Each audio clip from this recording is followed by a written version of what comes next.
Sa ikalawang araw ng filing ng Certificate of Candidacy, tuloy sa pagsusumite ng kani-kanilang COC ang mga nais mamuno sa kani-kanilang lugar. Sa Caloocan City, nagsumite na ng kanyang COC sa pagkaalkalde si incumbent Caloocan City Mayor Dale Gonzalo Along Malapitan. Tatakbo ulit siya sa ikalawang termino sa ilalim ng Nationalista Party kasama ang kanyang running mate na si Vice Mayor Karina T. Limsico. Kasama ni Malapitan ang asawang si Aubrey at amang si Caloocan 1st District Congressman Oscar Malapitan nang mag-file siya ng kanyang COC. Napuno ng hiyawan ang COMELEC Satellite Office sa SM Grand Central dahil sa dami ng mga taga-suportang nag-abang sa kanya.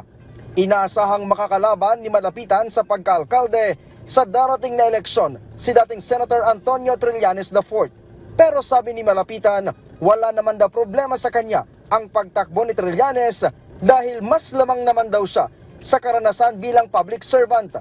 2013 ang pamunuan ng mga Malapitan ng Caloocan City na kabilang sa mga vote-rich cities sa Metro Manila. Etong second term natin, dito matatapos lahat ng natin lahat ng mga projects natin nung first term, no? Dito natin makikita yung kung paano yung pag-angat. So sabi ko nga, ang tinitignan ko na lang dito sa second term natin, yung trabaho naman. Kaya nga, isa sa mga natin ngayon, yung vocational school, na magpapagawa tayo ng isang malaking vocational school para naman sa mga taga-Caloocan.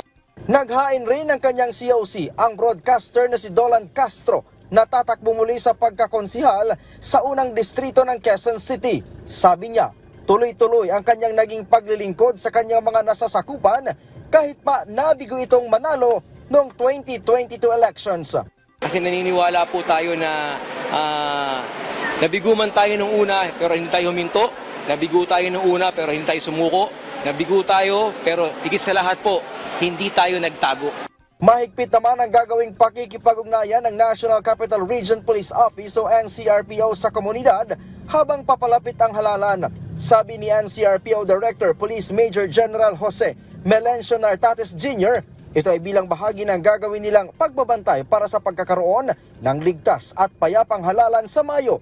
Sabi pa ni Major General Nartates na partikular nilang babantayan ang mga local terrorist group, communist group at mga criminal gangs. Ito ang makakapag-disrupt ng ating peaceful election.